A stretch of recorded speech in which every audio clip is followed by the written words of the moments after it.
दोस्तों यह वीडियो इस साल की डियर सर की सबसे इंपॉर्टेंट वीडियो है, इसीलिए सीबीएसई के हर एक स्टूडेंट के लिए ये वीडियो देखना बहुत ज़रूरी है। इस वीडियो के अंदर मैं दो मेजर अनाउंसमेंट के बारे में बात करूंगा आपसे। पहला अनाउंसमेंट वही है सीबीएसई की बोर्ड के एग्जाम के नए पैटर्न पेपर के बारे में, कुछ आपको ऐसी बातें बताऊंगा जो आपको नहीं पता है। दूसरा अनाउंसमेंट सिर्फ और सिर्फ मुझे पता है और आपको भी पता चल सकता है अगर आप इस वीडियो को एंड तक देख लेते हैं। तो अगर आप क्लास 10th या क्लास 12th में है और प्रिपरेशन कर रहे हैं बोर्ड एग्जाम की, अगर आपने ये वीडियो एंड तक देख ली तो भैया आप बहुत ज्यादा एडवांटेज ले सकते हैं। तो आइए देर किस बात की, शुरू करते हैं। स्वागत है आप सभी का आपके अपने चैनल डियर सर में।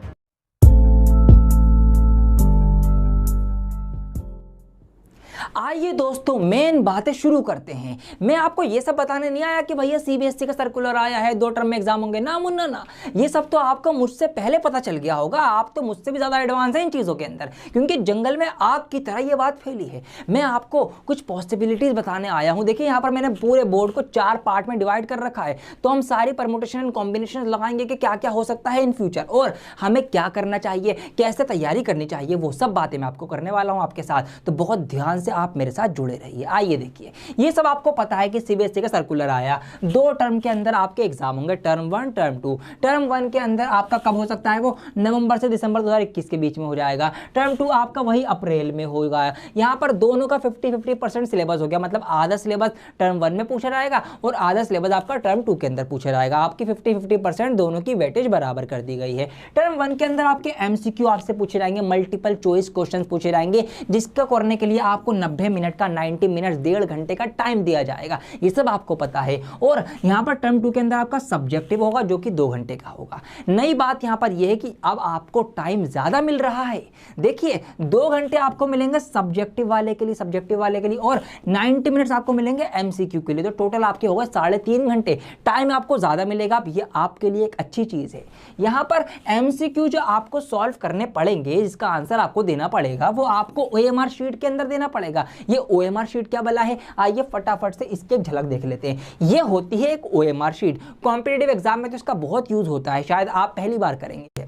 तो यहां पर ओएमआर शीट हो गया और ये आपका नॉर्मल पेपर जो आपको मिलता है वैसे ही होगा। सेंटर पढ़ेंगे, स्कूल में जाना पड़ेगा, लिखकर आपको आना पड़ेगा। ठीक है, ये सब बातें आपको पता है। अब सुनिए बात, क्या क्या हो सकता है। पॉसिबिलिटी या केस नंबर 1 तो हमारा यही है कि दोनों चीज़ें स्कूल में होंगी, जैसे जैसे बताइए वैसे वैसे होंगी। अब आपका एक केस ये हो सकता है कि भैया जब टर्म 1 होने जा रहा हो, जब क्या हो जाए नवंबर या दिसंबर में ना दोबारा से लॉकडाउन लग जाए। क्या हो जाए, दोबारा से लॉकडाउन लग गया। मान लीजिए जिस टाइम में आपका टर्म 1 होने वाला था उस टाइम में लॉकडाउन लग गया, स्कूल ही नहीं खुले, स्कूल बंद हो गए और आपका ये टर्म 1 फिर होम आपके घर से हो गया। आप घर में बैठे बराबर में बिठाया आपने अपने किसी बड़े भाई को और पूरा टिप्पा मार डाला, चीटिंग कर डाली, फुल सारे ओएमआर के सही आंसर दे दिया आपने। ऐसा आपने पेपर दे दिया, कोई बात नहीं, आप बड़े खुश है, अरे सर जी मौज कर दी, पूरा पेपर बहुत धुएं उड़ा दिया मैंने। तो ये आपने टर्म 1 इस तरीके से दे दिया। अब टर्म 2 की बात करूं, भैया ये तो अप्रैल में ही होना है ना, तो मान लीजिए अप्रैल तक क्या होता है, अगले साल हालात सुधर जाते हैं, बेहतर हो जाते हैं, स्कूल खोल दिए जाते हैं, आपको स्कूल में बुलाया गया, सेंटर पड़ा, आप जाके बोर्ड एग्जाम देकर आ गए। ये हुआ। अब यहां पर क्या होगा, अगर ऐसा होता है तो भैया कान खोल कर सुन लो, फिर जो वेटेज है ना वो बराबर नहीं रहेगी। जी हाँ, बिल्कुल सही सुना आपने। फिर इसकी वेटेज कम हो जाएगी, इसकी वेटेज बढ़ा दी जाएगी मार्क्स के अकॉर्डिंग। जी हाँ, यहाँ पर जो मार्क्स मिले हैं उसकी वेटेज कम होगी। घर में बैठ के मौज मारी थी ना, कम हो जाएगी। इसकी वेटेज, इसके नंबरों की, इसके सिलेबस की, इसकी मार्क्स की वेटेज बढ़ के आपको फिर जो फाइनल रिजल्ट बनेगा वो ऐसे बनेगा। ठीक है, ये एक केस हो सकता है। एक केस आपका ये हो सकता है कि भैया टर्म 1 तो हमने दे दिया, ठीक है, नॉर्मल स्कूल खुल गए, सब कुछ ठीक हो गया नवंबर दिसंबर में। यहाँ पर हमने ये दिया, स्कूल के अंदर ही जाकर स्कूल में गए, ओएमआर शीट मिली, हमने सही से भैया सोच समझ के आंसर हमने लगाया, सब कुछ हो गया, हमारे नंबर आ गए जैसे भी आने थे, अच्छा आए बुरा आए जो भी आए वो तो तैयारी के हिसाब से आएंगे। अब टर्म 2 जब होने वाला था अप्रैल में अगले साल 2022 में, जब हालात बिगड़े, जब कोरोना दोबारा फैला और लॉकडाउन लग गया। अब लॉकडाउन लग गया, स्कूल अब हो गए बंद। अब क्या हुआ, अब स्कूल हो गए आपके क्लोज, बंद हो गए। तो अब क्या होगा, अब ये होगा कि भैया अब इसका वेटेज कम हो जाएगा और इसका वेटेज बढ़ा देगी सीबीएसई। मतलब यहाँ पर जो अब आपके एग्जाम होने वाले थे वो नहीं हो पाए, तो भैया यहाँ पर आपका रिजल्ट बनेगा आपके इंटरनल असेसमेंट के हिसाब से, आपका प्रोजेक्ट वर्क, आपकी फाइल, आपके असाइनमेंट, आपका वाइवा, आपके प्रैक्टिकल वर्क, आपका स्कूल में जो क्लास में आपका जो भी रवैया रहा, आपका होमवर्क वगैरह करने का जो भी टीचर ने आपको देखा, टीचर की नज़र में आपकी क्या इमेज है, ठीक है, ये भी मैटर करती है। तो ये चीज़ें आपके फिर मार्क्स बढ़ाएंगी, लेकिन इसका वेटेज कम रहेगा, इसका वेटेज ज़्यादा होगा, क्योंकि ये आपने स्कूल में आके दिया था। एक केस ये हो सकता है। चौथा केस ये हो सकता है कि भैया लॉकडाउन चलता ही रहा, लॉकडाउन खुला ही नहीं, मतलब स्कूल ही नहीं खुले, ना टर्म 1 में स्कूल खुले, ना टर्म 2 में स्कूल खुले ही नहीं। ये सब जो सोचा था सीबीएसई ने वो धरा का धरा ही रह गया, कुछ भी इंप्लीमेंट नहीं हो पाया। ऐसे में क्या होगा, तो ऐसे में वही होगा जो सीबीएसई अभी कर रही है इस साल के बच्चों के लिए, मतलब टोटल रिजल्ट उनका बन रहा है इंटरनल असेसमेंट के ऊपर, ठीक है, उनके वाइवास, उनके चार्ट, उनके प्रैक्टिकल जो भी उन्होंने आंसर किए, वर्बल वगैरह जो भी सारी चीज़ें हैं अंदर की, वो सब के ऊपर ही रिजल्ट बनेगा। तो फिर आपका भी वही चीज़ रहने वाली है। तो ये आपके सारे केसेस बनते हैं। अब मुद्दे की बात यह है कि भैया जी मुझे ऐसा लगता है कि ये हो सकता है कि दोनों ही चीज़ें हो जाएं, लेट सपोज, तो हमें इसके हिसाब से ही तैयारी करनी पड़ेगी। और ये 50-50% सिलेबस भी 50-50% सिलेबस नहीं है, ये अगर रिड्यूस हो गया तो 30% तक रिड्यूस होगा, मैंने आपको बताया। अब 30% तक रिड्यूस होगा तो 15% इधर से रिड्यूस होगा, 15% उधर से रिड्यूस होगा, मतलब आपका सिर्फ 35% और 35% आपका रह जाएगा। दोस्तों अब 100 बातों की एक बात, व्हाट टू डू नाउ।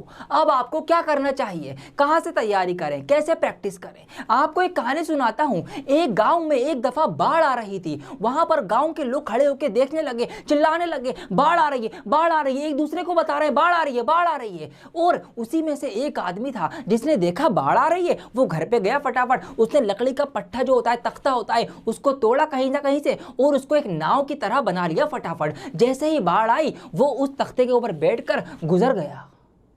समझे कुछ क्या लेसन मैं आपको देना चाह रहा हूं, वो लीजिए आप। मैं आपको ये समझा रहा हूं कि भैया सबको पता है कि सर्कुलर आ गया, टर्म 1 टर्म 2 होगा, चिल्लाए मत जाओ टर्म 1 टर्म 2 कैसे कैसे करें। भैया आप नाव बनाओ अपनी नैया पार लगाने के लिए। अब बात होनी चाहिए कि भैया कैसे तैयारी करें, कैसे हम इस तरह से प्रैक्टिस करें कि हम दोनों को आधे आधे लेवल पर लेकर चलें और दोनों की हमारी बढ़िया तैयारी हो, टर्म 1 की भी टर्म 2 की भी। तो मैं अब आपको बताने जा रहा हूं वो तरीका, वो जगह जहां से आप इन दोनों ही टर्म की बहुत अच्छी तैयारी कर सकते हैं और इस टाइप के जो क्वेश्चंस आपके पूछे जाएंगे, इस टाइप के जो क्वेश्चंस आपके बनेंगे एग्जाम में, उनकी तैयारी कर सके। तो आइए बात करते हैं कहां से हम इसकी बेस्ट तरीके से तैयारी कर सकते हैं। एक ऐसी बुक मार्केट में लॉन्च हुई है जो कि सीबीएसई के इस नए 2 टर्म वाले पैटर्न क्वेश्चन को ध्यान में रखकर बनाई गई है। सीबीएसई ने हमसे क्या कहा, सीबीएसई ने कहा कि भैया एमसीक्यू बेस्ड क्वेश्चंस होंगे टर्म 1 के अंदर, जिसके अंदर असर्शन रीजनिंग हो सकती है, कॉम्पिटेंसी बेस्ड क्वेश्चंस हो सकते हैं, केस बेस्ड क्वेश्चन हो सकते हैं, ऑब्जेक्टिव टाइप क्वेश्चंस होंगे, ये सारे क्वेश्चन पूछे जाने हैं। तो भैया जो हमसे पूछा जाएगा उसी की प्रैक्टिस और तैयारी हम करेंगे, हमको कुछ भी फालतू एक्स्ट्रा पढ़ने की जरूरत नहीं है। लेकिन मार्केट में कोई भी ऐसी किताब नहीं है जो इस सारे ही टाइप के क्वेश्चन को कवर करती हो। लेकिन इत्तेफाक से एक बुक पे मेरी नजर पड़ गई और वहां पर जब मैंने उसका इंडेक्स देखा, मैंने पाया कि भैया यहां पर ऑब्जेक्टिव क्वेश्चंस, कॉम्पिटेंसी क्वेश्चंस आपको चैप्टर वाइज यहां पर मिल रहे हैं इस बुक के अंदर। जब मैंने चैप्टर के अंदर नजर मारी तो मैंने यहाँ पर पाई भैया यहाँ पर कॉन्सेप्ट के थ्योरीज भी एक्सप्लेन की गई हैं। और ये थ्योरीज कहाँ से लिखी गई हैं, सीबीएसई में पिछले 10 सालों में जितने भी एक एक नंबर वाले सवाल पूछे गए हैं उनको ध्यान में रखते हुए सारी थ्योरीज बनाई गई हैं। तो ये पढ़ने से हमारे एक एक नंबर वाली जो प्रैक्टिस होगी टर्म 1 की वो बहुत अच्छी हो जाएगी। यहाँ पर छोटे छोटे से आपके एग्जाम्पल भी दिए गए हैं, इससे हमारी और अच्छी तैयारी हो जाएगी। इसी के साथ साथ केस बेस्ड वाले क्वेश्चन भी आपको मिल जाते हैं इसी बुक के अंदर। तो मुद्दे की अगर मैं बात करूं तो यहां पर मैं ये कह सकता हूं कि मेरे जो ये ऑब्जेक्टिव बेस्ड क्वेश्चन है और कॉम्पिटेंसी बेस्ड क्वेश्चन है ये दोनों ही एमसीक्यू हैं और टर्म 1 मेरा ऐसे ही आने वाला है। तो इस बुक से मैं अच्छी प्रैक्टिस कर सकता हूं इस टर्म 1 के पूछे जाने वाले सारे क्वेश्चंस की। दोस्तों आप जो ये वर्ड देख रहे हैं कॉम्पिटेंसी, इसका मतलब है critical and analytical thinking based questions. ऐसे क्वेश्चंस आपके टर्म 1 के अंदर एक एक नंबर के एमसीक्यू की फॉर्म में पूछे जाएंगे। ठीक है जी, एक सवाल मैंने यहाँ पर आपके लिए दिखाया गया है, ये एक कॉम्पिटेंसी बेस्ड क्वेश्चन है जो कि एमसीक्यू की फॉर्म में है। मतलब आपके सामने केस बेस्ड फॉर्म किया गया है, केस बनाया गया है, एक सिनेरियो बनाया गया है और फिर आपसे एक मल्टीपल चॉइस क्वेश्चन पूछा गया है। तो टर्म 1 के अंदर एक नंबर में आपसे ऐसा सवाल पूछा जा सकता है जैसा कि आप यहाँ पर देख देख रहे हैं। ये बात समझ में आ गई आपको। अब मैं आपको कुछ और चीज़ दिखाऊंगा। यहाँ पर देखिए, एक चीज़ और यहाँ पर देखने की है, वो ये है कि अगर मैं इसको ऊपर करूँ तो यहाँ पर आपके सामने एक और कॉम्पिटेंसी बेस्ड, एक और केस बेस्ड क्वेश्चन यहाँ पर है।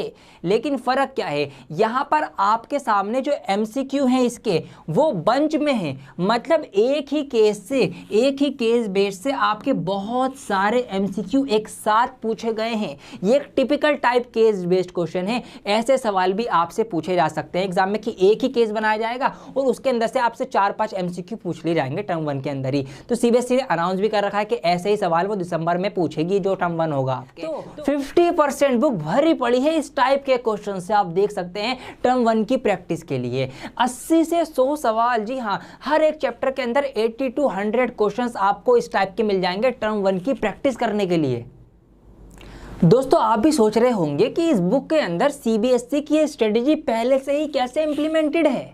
तो इसका आंसर मैं आपको दे दूं कि इस बुक को डिज़ाइन ही CBSE के एक्सपर्ट द्वारा किया गया है। इसीलिए उन्होंने यहाँ पर टर्म 1 और टर्म 2 का नाम तो बुक में कहीं नहीं लिखा, लेकिन उन्होंने इनडायरेक्टली हिंट दे दिया हमें इसका इंडेक्स दिखाकर। तो CBSE के ही एक्सपर्ट द्वारा इसको तैयार किया गया है। अब अगर हमारी टर्म 1 की पूरी तैयारी इस बुक से हो जाती है तो टर्म 2 का क्या होगा। टर्म 2 के अंदर आपके सब्जेक्टिव क्वेश्चन होंगे, short answer type, long answer type, ये वाले क्वेश्चन पूछे जाएंगे। और कमाल की बात यह है कि ये वाले सब्जेक्टिव क्वेश्चन भी आपके जो शॉर्ट आंसर हैं, लॉन्ग आंसर हैं, वो चैप्टर वाइज ही इसी सेम बुक के अंदर कवर हैं। आपको अलग से कोई और बुक नहीं खरीदी टर्म 2 के लिए भाई, इसी एक ही बुक के अंदर आपके टर्म 1 की भी पूरी तैयारी हो रही है और टर्म 2 के भी आपके ये long answer, short answer, subjective वाले क्वेश्चंस आ जाते हैं, इसी के अंदर आपके कवर हैं। सबसे बढ़िया बात, इसी बुक के अंदर आपको क्या मिलता है, आपको यहाँ पर CBSE के टॉपर्स के हैंड रिटन नोट्स भी मिल जाते हैं, हर एक चैप्टर के अलग अलग सेपरेटली, ताकि आप समझ सकें कि कैसे आपको आंसर करके आना है, कैसे उनको लिखना है और आप ज़्यादा से ज़्यादा प्रैक्टिस कर सकें अपने दोनों ही टाइप्स के क्वेश्चंस की, लॉन्ग आंसर की भी, शॉर्ट आंसर की भी। दोस्तों, जैसा कि मैंने आपको बताया था कि इस बुक को CBSE के एक्सपर्ट्स के साथ मिलकर तैयार किया गया है। ये जब मेरी टीम मेरे पास लेकर आई और मैंने इसके कंटेंट को ध्यान से देखा तो मैंने भी ये बात रियलाइज करी कि हाँ भैया, ये बुक तो अभी अभी मार्केट में लॉन्च हुई है और पब्लिशर्स की बुक पहले से आ रखी है, इसलिए वो इतनी ज़्यादा अपडेटेड नहीं है। उसके अंदर टर्म 1 और टर्म 2 की इतनी अच्छे से क्वेश्चन और MCQ और आपके केस बेस्ड वाले क्वेश्चन नहीं है, लेकिन इस बुक के अंदर वो सारी चीज़ें आपको क्वालिटी वाइज और क्वान्टिटी वाइज 5 टाइम्स ज़्यादा मिल जाती हैं। दूसरी बुक के अंदर 5 से 10 होंगे, लेकिन इसके अंदर बहुत सारे क्वेश्चन हैं आपकी प्रैक्टिस करने के लिए। शायद एजुकार्ड वालों को पहले से ही भनक लग गई इस बात की कि ऐसा जो है पैटर्न बनने वाला है। एक खास बात और लगी इस बुक के अंदर, वो मुझे स्टार्टिंग में ही दिख गई, इसका ये QR कोड, ये क्या भला है। दोस्तों, आगे अगर आपका सिलेबस रिड्यूस हो जाए मान लीजिए, या फिर अभी आपके चैप्टर स्प्लिट भी होंगे, CBSE वो भी बताएगा अभी क्या टर्म 1 में कौन कौन से चैप्टर पूछ रही है, टर्म 2 के अंदर कौन कौन से चैप्टर पूछे जाएंगे, आधे आधे पूछे जाएंगे ना, तो वो चीज़ CBSE जब हमें बताएगा, जब भी वो अपडेट आएगी, आपको कुछ नहीं करना, आपके पास बुक होगी ये वाली, आप सिंपल एज जेड इस QR कोड को स्कैन करना, वो सारी इन्फॉर्मेशन आपके फ़ोन पे आपको मिल जाएगी। तो ये QR कोड आपका इस तरीके से हेल्प करेगा। तो भैया, इस टाइप की बुक प्रैक्टिस करने के लिए आपके पास होनी चाहिए अगर आप टर्म 1 के अंदर ही बहुत अच्छा स्कोर करना चाहते हैं प्रैक्टिस करके, और टर्म 2 के अंदर भी, क्योंकि दोनों की आधी आधी वेटेज रहने वाली, 50-50% दोनों ज़रूरी है। तो भैया जी, इस बुक का लिंक मैंने इसी वीडियो के डिस्क्रिप्शन में ऐड कर दिया है, उस पर क्लिक करके आज से ही आप अपनी अपनी बुक्स मंगाना स्टार्ट कर दीजिए। ये वाली टाइम बहुत कम है, सीरियस हो जाएगी, तो उस लिंक पर क्लिक करके अपनी ये बुक आप मंगा लें और प्रैक्टिस स्टार्ट करें। 3 से 4 महीने आपके पास टाइम, पता नहीं चलेगा जब आप तैयारी करने बैठेंगे। और सीरियस होके करना, टर्म 1 को हल्के में मत लेना कि भैया MCQ में लपेट देंगे, ना मुन्ना ना, बिल्कुल गलती मत करना। ये वाली 50% वेटेज रहेगी इसकी भी, अगर कुछ भी उल्टा सीधी हरकत या कुछ भी गड़बड़ी नहीं हुई, 50% बहुत होते हैं। तो प्लीज़ सीरियस हो जाइए, अभी से तैयारी शुरू कर दीजिए। लिंक पर क्लिक करके बुक को मंगाइए और आज से ही पढ़ना शुरू करिए।